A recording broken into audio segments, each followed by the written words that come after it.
Counting down the moment like the start of a new year, Chinese media documenting a dramatic midnight reopening of Wuhan. Officials rushing to push aside highway barriers, traffic flowing once again. For 76 days, this city, with a population larger than New York City, was walled off from the rest of mainland China. Today, the original epicenter of the novel coronavirus, no longer on lockdown.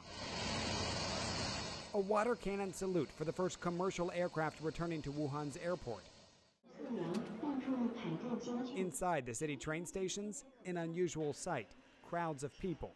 Passengers going through security and screenings. Only those with a clean bill of health allowed to leave. Railway officials say about 55,000 tickets were sold for outbound travel on Wednesday alone. Row after row of trains were at the ready.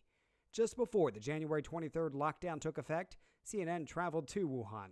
We took you to the suspected source of the outbreak, this seafood market. We met locals who, like us, were unaware of the unprecedented lockdown that loomed. Behind me, this is one of a few hospitals here. A few hours after filing our report, we, like so many here, got word of plans to shut down Wuhan.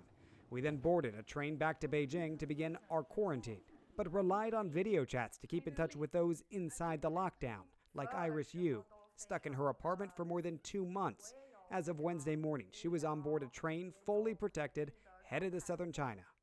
After 83 days in quarantine, I finally came out today. Now I'm on the train to Shenzhen now.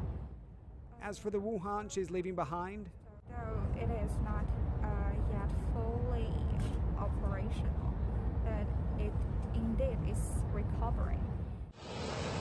even officials caution this is far from back to normal. We receive daily text messages from the government saying, hey, don't be complacent, be cognizant that there may be a second wave. A possible second wave. It's for that reason that Wuhan residents, like American Christopher Suzanne, are not allowed to roam freely within the city. Neighborhood committees are monitoring people as they enter and leave their homes, and if necessary, enforcing quarantine. So I have a special ticket. It's a red piece of paper. It allows me outside for 2 hours per day, but only one person per family per day, 2 hours. So my wife, she doesn't go outside. She's still, scared. While some stores are back open, other businesses will stay closed, unable to weather the economic pressures of the harsh shutdown.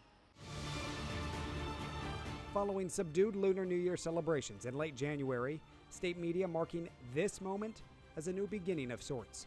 But the unknowns linger over a city still haunted by this devastating virus.